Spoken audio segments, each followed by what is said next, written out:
Assalamualaikum warahmatullahi wabarakatuh.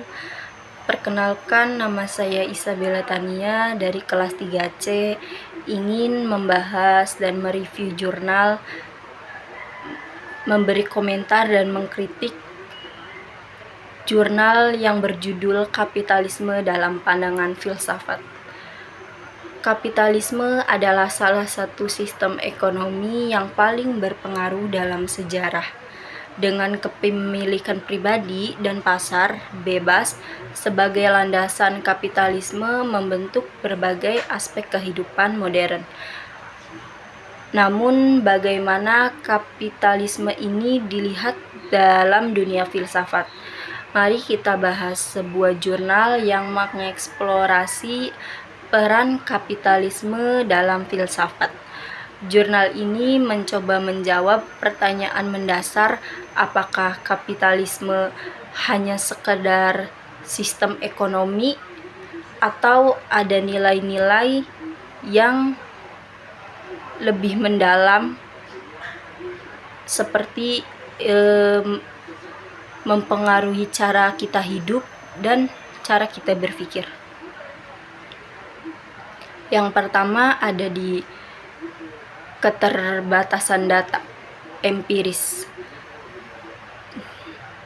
Jurnal ini menggunakan metode analisis literatur yang artinya berfokus pada teori dan argumen dari para filsuf. Meski pendekatan ini menarik untuk diskusi konseptual, jurnal jadi kehilangan kedalaman dari bukti empiris.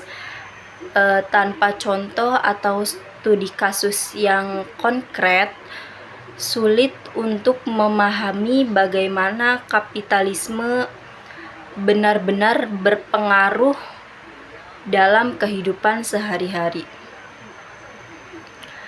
atau pada kebijakan publik di Indonesia.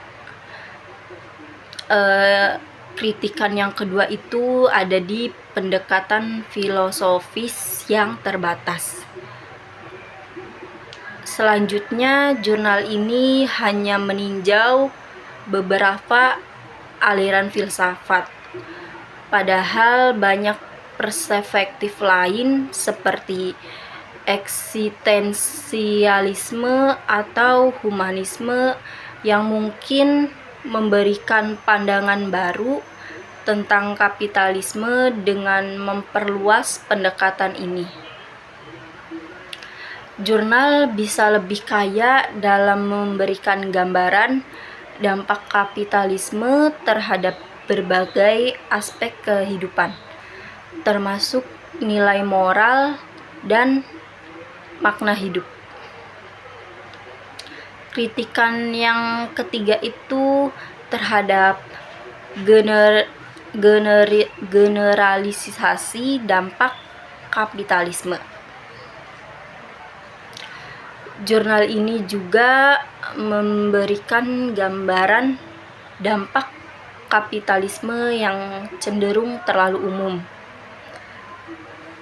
tanpa menggali bagaimana kapitalisme mempengaruhi kelompok-kelompok spesifik seperti perempuan atau pekerja informal. Hal ini penting karena kapitalisme seringkali memiliki dampak yang berbeda tergantung konteks sosialnya.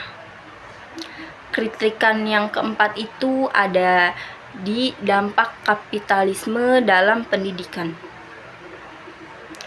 Terakhir, bagaimana bagian pendidikan dalam jurnal ini kurang mendalam. Kapitalisme mempengaruhi sistem pendidikan, tetapi jurnal ini hanya menyebutkan secara umum. Jika disertakan analisis lebih lanjut seperti dampak kapitalisme pada kurikulum atau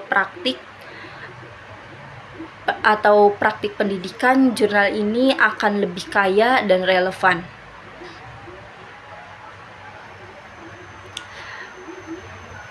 Kita lanjut ke kesimpulan. Sebagai kesimpulan, jurnal ini membuka diskusi yang menarik tentang kapitalisme dalam filsafat.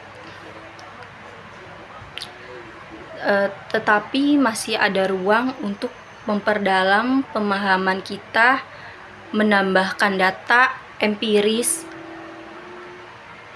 dan memperluas perspektif filsafat, memfokuskan pada dampak kapitalisme di aspek kehidupan yang spesifik, akan memberikan pandangan yang lebih utuh. Kapitalisme tidak hanya mempengaruhi ekonomi, tetapi juga cara kita berpikir, bertindak, dan hidup. Mari kita terus mengkritisi dan memahami sistem ini, agar kita bisa menjalani kehidupan yang lebih seimbang antara mengejar keuntungan dan menjaga nilai-nilai kemanusiaan. Sekian kritikan jurnal dari saya, Isabella Tania. Kurang lebihnya mohon maaf. Wassalamualaikum warahmatullahi wabarakatuh.